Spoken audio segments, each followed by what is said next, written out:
ഞാൻ ഇടതുപക്ഷമാണെന്ന് പറയാൻ ഇപ്പോൾ പലർക്കും പൂതിയാണ്. അതായത് ഒരു വ്യക്തിയെ സംബന്ധിച്ച് അവർക്ക് ഇടതുപക്ഷമാണെന്ന് പറയുന്നതാണ് അഭിമാനകരമെന്നാണ് റഹീം പറഞ്ഞു വെക്കാൻ ശ്രമിക്കുന്നത്. റഹീമിന്റെ ഈ ഒരു പ്രസ്താവന കേൾക്കുമ്പോൾ നമ്മുടെ മനസ്സിലേക്ക് ഓടി വരുന്ന ചില മുഖങ്ങളുണ്ട്. അതിൽ ആദ്യത്തേത് ആയിഷ പോറ്റിയുടേതാണ്. 30 വർഷങ്ങൾക്ക് മുകളിലായി പാർട്ടിക്ക് വേണ്ടി പ്രവർത്തിച്ച് CPM-നെ നെഞ്ചോട് ചേർത്ത് വെച്ചൊരു സഖാവ്. പക്ഷേ പെട്ടെന്നൊരു ദിവസം കോൺഗ്രസിലേക്ക് പോകുന്നു. നമുക്കറിയാം, കൃത്യമായി കോൺഗ്രസിലേക്ക് പോയത് പെട്ടെന്നൊരു ദിവസമല്ല, കുറെ നാളുകൾ അവർ അതിനെക്കുറിച്ച് അതിനെക്കുറിച്ച് ആലോചിച്ചതിന് ശേഷമാണ് എന്നുള്ളത്. ഇപ്പോൾ ഏറ്റവും ഒടുവിലായി സുധാകരനിലേക്ക് എത്തി നിൽക്കുമ്പോൾ എങ്ങനെയാണ് റഹീമിന് വീണ്ടും ഈ ഒരു പ്രസ്താവന പറയാൻ തോന്നുന്നത് എന്നുള്ളത് വലിയൊരു ചോദ്യം തന്നെയല്ലേ. പൂതി കുറച്ച് കൂടിപ്പോയെങ്കിലേ ഉള്ളൂ എന്നാണ് ഇദ്ദേഹത്തിന്റെ ഒരു പ്രസ്താവനയോട് തോന്നുന്നത്. ഇടതുപക്ഷമാണെന്ന് പറയാൻ ഞങ്ങൾക്ക് നാണക്കേടാണെന്ന് പറയുന്ന ഒരുപാട് സഖാക്കന്മാരുടെ അടുത്തിടയ്ക്ക് വീഡിയോസ് നമ്മൾ കണ്ടിട്ടുണ്ട്. അതിനകത്ത് നിങ്ങളുടെ ഈ പറയുന്ന ഈ പാർട്ടി നേതൃത്വത്തിൽ ഇരിക്കുന്ന ആൾക്കാരൊന്നുമല്ല, അല്ലാതെ സാധാ ജനങ്ങൾ പോലും ഞാൻ കമ്മ്യൂണിസ്റ്റ് ആണ്, ഞാൻ കമ്മ്യൂണിസ്റ്റ് ആശയങ്ങൾ വിശ്വസിക്കുന്നുണ്ട്, CPM ആണ് എന്റെ പാർട്ടി എന്ന് പറഞ്ഞിരുന്ന ആൾക്കാർ ആണ് ഈ രീതിയിൽ എനിക്കിപ്പോ നാണക്കേടാണ് ഞങ്ങൾ ഇതാണെന്ന് പറയാൻ. ഇവനൊക്കെ എന്തിനാണ് ഈ ആശയങ്ങളാണെന്ന് പറഞ്ഞിട്ട് ഇങ്ങനെ മനുഷ്യനെ പറ്റിക്കുന്നത് എന്ന നിലപാടുകൾ നമ്മൾ അടുത്തിടയ്ക്ക് ഒരുപാട് കേട്ടിട്ടുണ്ട്. ഇദ്ദേഹത്തിന് ഇതുവരെ നേരം വെളുത്തില്ല എന്നാണ് തോന്നുന്നത്. പാർട്ടിക്കകത്ത് നടക്കുന്നത് എന്താണെന്ന് റഹീമിന് അറിയില്ല. ആദ്യമായി ഏറ്റവും കൂടുതൽ ശ്രദ്ധ ആകർഷിച്ച ഒരു വാർത്ത എന്ന് പറയുന്നത് നിലമ്പൂർ ഉണ്ടായിരുന്ന അൻവറിന്റെ ഒരു ചുവടുമാറ്റമായിരുന്നു.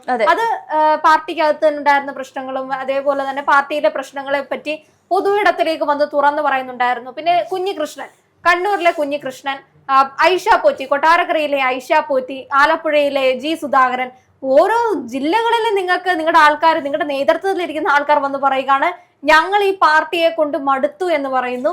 പാർട്ടി വിട്ട് പുറത്തേക്ക് വരുന്നു, പുറത്തേക്ക് വന്നിട്ട് മറ്റു പാർട്ടികളിലേക്ക് കയറുന്നു.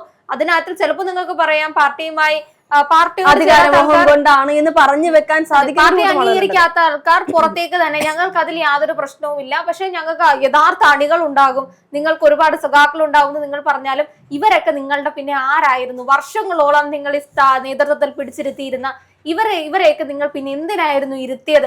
ഇവരെയൊക്കെ ഒരു കറിവേപ്പിലയാക്കി മാറ്റിക്കൊണ്ട് അല്ലെങ്കിൽ ഈ പറയുന്ന ആളുകളൊക്കെ ഇനി പാർട്ടിക്ക് വേണ്ട, അല്ലെങ്കിൽ ഇവരൊന്നും ഇനി പരിഗണന അർഹിക്കുന്നില്ല എന്ന് മുഖത്ത് നോക്കി പറയുന്ന സംസ്ഥാന സെക്രട്ടറി ഉള്ള നാട്ടിൽ CPM-ന് ഇനി എത്ര പേർ വിശ്വാസത്തോടു കൂടി നെഞ്ചോട് ചേർക്കുമെന്നുള്ളത് സംശയമാണ്. നമുക്കറിയാം, CPM എന്ന് പറയുന്ന പാർട്ടിയെ പലപ്പോഴായി പല സന്ദർഭങ്ങളിലും ന്യായീകരിച്ച് മെഴുകിയ ഒരു കൂട്ടം CPM പ്രവർത്തകർ ഇന്നിപ്പോൾ CPM പാർട്ടിക്കകത്തില്ല എന്നുള്ളതാണ് യാഥാർത്ഥ്യം. പലരും പാർട്ടി വിട്ടുകഴിഞ്ഞിരിക്കുകയാണ്. ഇപ്പോൾ PK ശശിയുടെ വിമത കൺവെൻഷൻ നമ്മൾ കണ്ടിരുന്നു. അതിനകത്ത് എത്രയോ ആളുകളാണ് വിമതരായി വന്നിരിക്കുന്നത്. ഈ വിമതരായി വന്നവരെല്ലാം CPM-ന്റെ ആശയങ്ങൾ ഉൾക്കൊണ്ടുകൊണ്ട് പോയവരാണ്.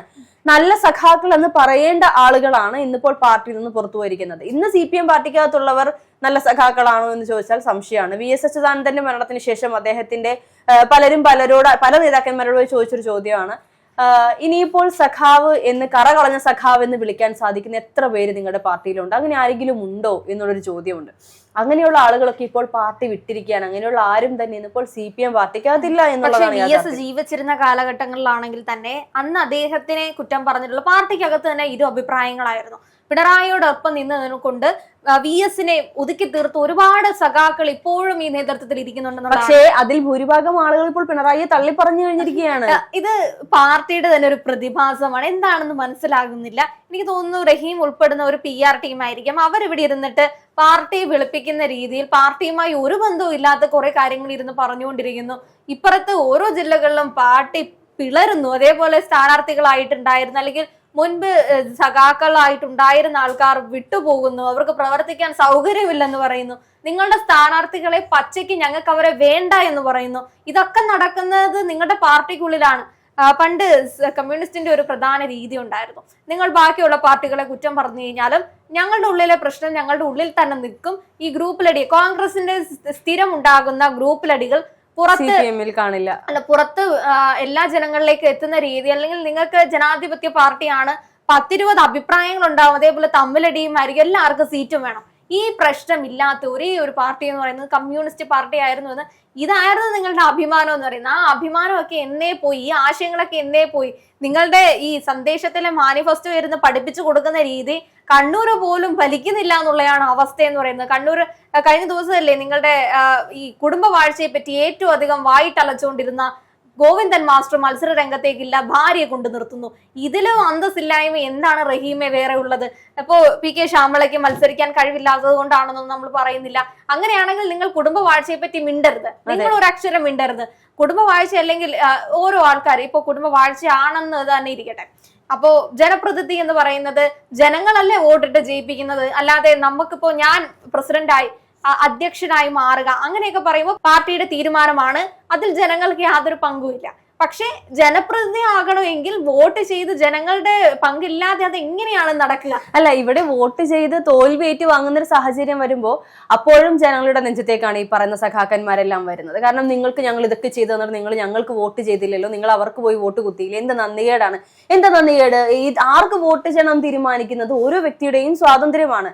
അതിന് നേതാക്കന്മാരിരിക്കുന്ന പാർട്ടിയിലേക്കാണ് ഊതി തോന്നേണ്ടത് ഇടതുപക്ഷമാണെന്ന് പറയാൻ. അല്ല, ഏത് തമാശകൾ അവസാനിക്കുന്നതാണ് നമ്മൾ അത് പറയേണ്ടത്? ഒരു പക്ഷേ ഈ ഒരു 10 വർഷത്തിന് മുൻപായിരുന്നെങ്കിൽ ചിലപ്പോൾ നമ്മൾ പറഞ്ഞേനെ പൂർണ്ണ പരാജയം എന്ന് പല മേഖലകളിൽ നിന്നും പലരും ഇതിനെ വിശകലനം ചെയ്ത് പറയുന്ന ഒരു രീതി. രാഷ്ട്രീയ നിരീക്ഷകർ ഒന്നടങ്കം നിന്ന് പറയുകയാണ്, പൂർണ്ണ പരാജയമാണ് നിങ്ങൾ, നിങ്ങളുടെ ആശയങ്ങൾ നശിച്ചുപോയി. നിങ്ങളുടെ നേതാക്കന്മാർ പറയുന്നു, നിങ്ങളുടെ പാർട്ടിക്കുള്ളിലെ സഖാക്കന്മാർ പറയുന്നു, 30, 40, 50 വർഷം സഖാവായിരുന്ന ആൾക്കാർ പറയുന്നു ഞങ്ങൾക്കിവിടെ നിൽക്കാൻ പറ്റുന്നില്ല, ഞങ്ങൾ ഇറങ്ങുകയാണ് എന്ന് നിങ്ങളുടെ മുന്നിലേക്ക് നിങ്ങളുടെ മുഖത്ത് നോക്കി വിളിച്ചു പറയുന്നു. അപ്പോഴും അവിടെ മാനിഫെസ്റ്റോയും പിടിച്ച് ഗോവിന്ദൻ മാസ്റ്റർ ഇരുന്ന് പറയുകയാണ് ഞങ്ങളുടെ ഇടയിൽ ഒരു പ്രശ്നവുമില്ല. പറയുകയാണ് എല്ലാവർക്കും പൂതിയാണ്, ഇടതുപക്ഷമാണെന്ന് പറയാൻ, കമ്മ്യൂണിസ്റ്റുകാരൻ എന്ന് പറയാൻ പൂതിയാണെന്ന്. കേരളത്തിലെ കമ്മ്യൂണിസ്റ്റുകാരനാണെന്ന് പറയാൻ ഒരാൾക്കും താല്പര്യം ഉണ്ടാകുമെന്ന് തോന്നുന്നില്ല. അതെ, തീർച്ചയായിട്ടും. ഇവിടെ ഇപ്പോൾ ഈ പറയുന്ന വിമതരെ കുറിച്ച് നമ്മുടെ സംസ്ഥാന സെക്രട്ടറി എം വി ഗോവിന്ദൻ പറഞ്ഞൊരു പ്രസ്താവനയുണ്ട്. അദ്ദേഹം പറയുന്നത് വിമതർ എന്ന് പറയുന്നത് പാർട്ടി പുറത്താക്കിയവരാണ്, അതായത് പാർട്ടിയിൽ നിന്നും പാർട്ടി നേതൃത്വമാണ് പുറത്താക്കുന്നത് എന്നാണ് അദ്ദേഹം പറഞ്ഞു വെക്കുന്നത്. പക്ഷെ അങ്ങനെയല്ല, പാർട്ടിയെ മടുത്ത് പാർട്ടിയെ വെറുത്ത് പാർട്ടിയിൽ നിന്ന് ഇറങ്ങി പോകുന്നവരാണ് വിമതരായി മാറുന്നത്.